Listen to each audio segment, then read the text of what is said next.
Et si vous souhaitez investir justement pour faire, pour le coup, du locatif, et on sait que de plus en plus de Français sont tentés et se lancent dans l'aventure du locatif, il y a bien sûr une solution, une carotte fiscale, c'est le Pinel. On va vous guider dans cet environnement du Pinel, comment bien choisir un Pinel, avec Jean-Marc Le Prado, il est à nos côtés, le président d'Enola. Bonjour Jean-Marc. Bonjour Guillaume, bonjour Bon, à tous. alors voilà, on a bien réfléchi, donc on est un particulier, on veut faire du locatif, on a bien réfléchi au type d'investissement qu'on veut faire, l'ancien, le meublé, etc. On a pesé le pour et le contre et on a choisi un Pinel.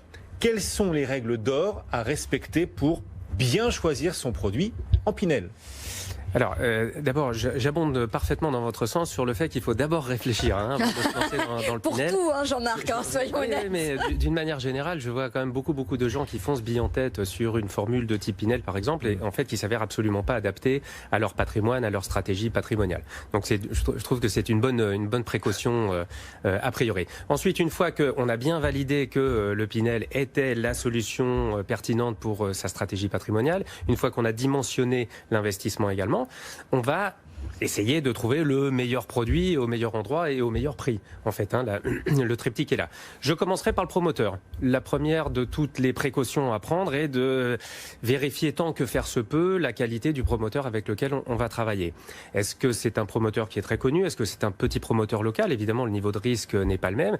Quelles sont les garanties qu'il offre ? C'est peut-être bien de consulter son notaire pour avoir un avis un petit peu détaillé sur le promoteur en question.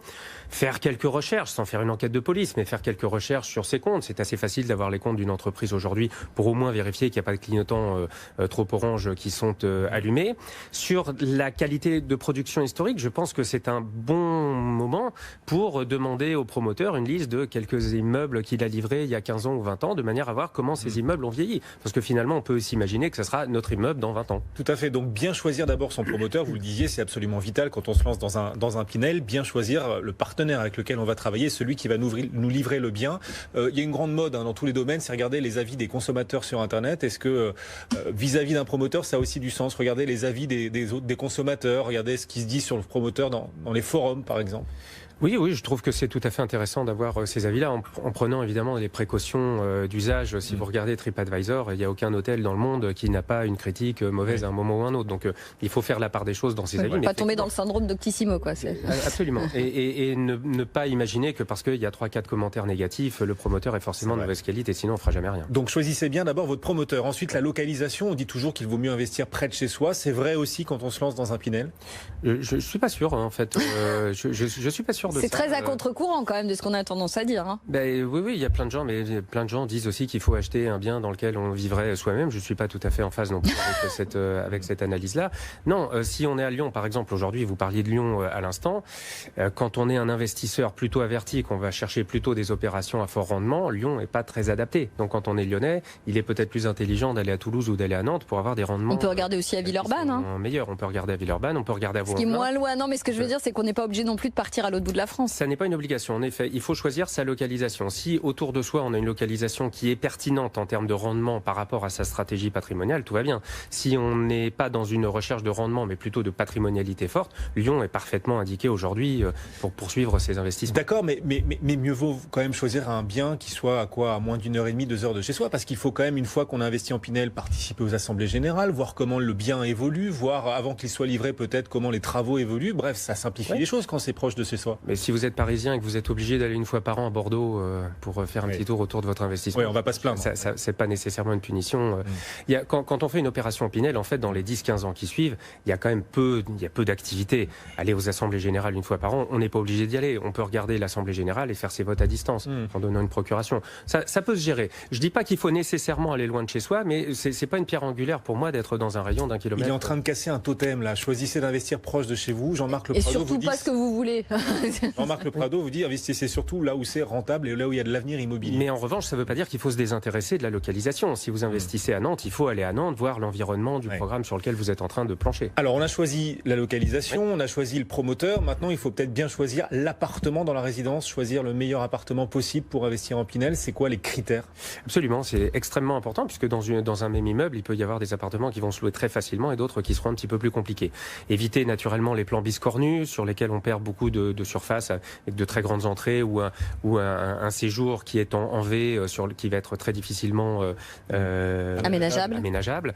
Il faut le rez-de-chaussée, contrairement, je ne sais pas si c'est un totem, le rez-de-chaussée ne pose strictement aucun problème, pour peu qu'il soit sur l'intérieur de la résidence, avec une petite terrasse, un bout de jardin, sans trop de vis-à-vis, ça pose aucun problème. Il faut insister sur ce que vous nous dites là, parce que souvent ceux qui investissent dans l'immobilier disent oh là là, il faut éviter les rez-de-chaussée parce qu'il y a beaucoup de passages, c'est dangereux, les cambriolages, il y a moins de lumière. Ce que vous dites, les rez-de-chaussée pour l'investissement locatif, ça a du sens. Ça a beaucoup de sens, puisque traditionnellement, un rez-de-chaussée coûte moins cher qu'un étage, et assez curieusement, le loyer, il est ou identique ou quasi identique. Donc le rendement de l'actif est meilleur.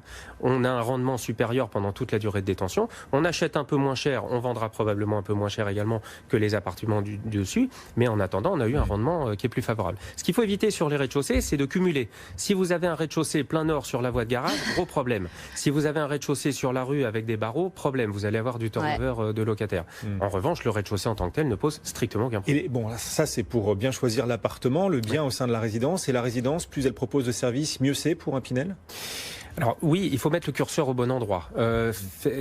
Faire une opération sur un immeuble de très grand luxe en Pinel n'a pas grand sens. Je vous rappelle qu'on est plafonné en termes, on a plusieurs plafonds à respecter, dont le prix au mètre carré, qui est de 5 500 € le mètre carré pour défiscaliser. Donc dès qu'on est au-dessus, il faut se poser la question. C'est pas forcément rédhibitoire, mais il faut se poser la question. Le niveau de prestation doit être très correct pour satisfaire les locataires.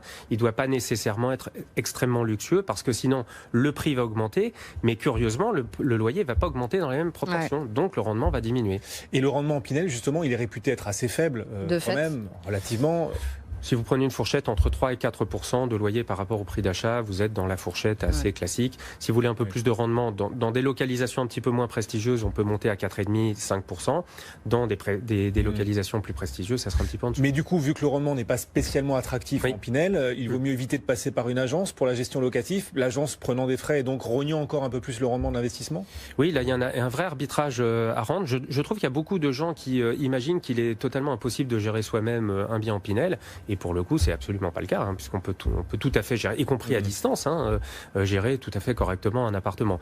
Ça dépend du degré de maux de tête qu'on veut avoir avec son investissement. Si on veut en entendre le moins possible parler, il faut évidemment passer par une agence. Alors voilà, c'est très concret, c'est très pratique et astucieux, les conseils de Jean-Marc Le Prado, si vous souhaitez encore investir en Pinel. Une auditrice, pour terminer, c'est Yvette, nous écrit sur notre site bfmbusiness.com. Elle nous dit, bon, c'est bien gentil votre Pinel, mais on doit revendre au bout de 6, 9 ou 12 ans pour la carotte fiscale. Est-ce que si j'investis dans une résidence en Pinel, tout le monde ne va pas revendre son bien en même temps en Pinel, et donc il ne va pas y avoir abondance de biens sur le marché et donc difficulté à revendre avec une plus-value? Alors deux choses là-dessus. Faire un investissement dans le neuf, qu'on soit en Pinel ou pas, avec un horizon de placement de 7 ans, pour moi n'a pas de sens. Si vous avez un placement à faire sur les 7 prochaines années, ne faites pas d'immobilier, encore moins de neuf. Vous avez un risque important de ce point de vue-là. 9 ans ou 12 ans ou une quinzaine d'années est un horizon. Une quinzaine d'années est un horizon raisonnable pour moi en termes de placement. Ensuite, choisir des promoteurs qui justement ne sont pas des spécialistes de la défis. C'est ça, ouais. Les gens qui font de la résidence principale. Vous devez avoir des gros appartements dans votre résidence. Si on vous propose une résidence dans laquelle 100% Pinel, ça n'a pas de sens. Voilà, mais personne ne vous proposera 100% Pinel. Aucun promoteur ne dit je vais que du Pinel. Par contre, vous verrez que si vous avez la moitié de la résidence qui est en studio et l'autre moitié en T2 avec 3 T3 qui se battent en duel, vous allez avoir une résidence 100% Pinel à peu de choses près. Donc des gros appartements qui, ceux-là, de toute façon, sont achetés en résidence principale. Par exemple. Jean-Marc Le Prado, le président d'Enola, régulièrement à nos côtés dans Intégral Placement. Merci Jean-Marc d'être venu nous voir. Marie, on se retrouve demain À demain pour de nouvelles astuces, conseils pour nos auditeurs et téléspectateurs.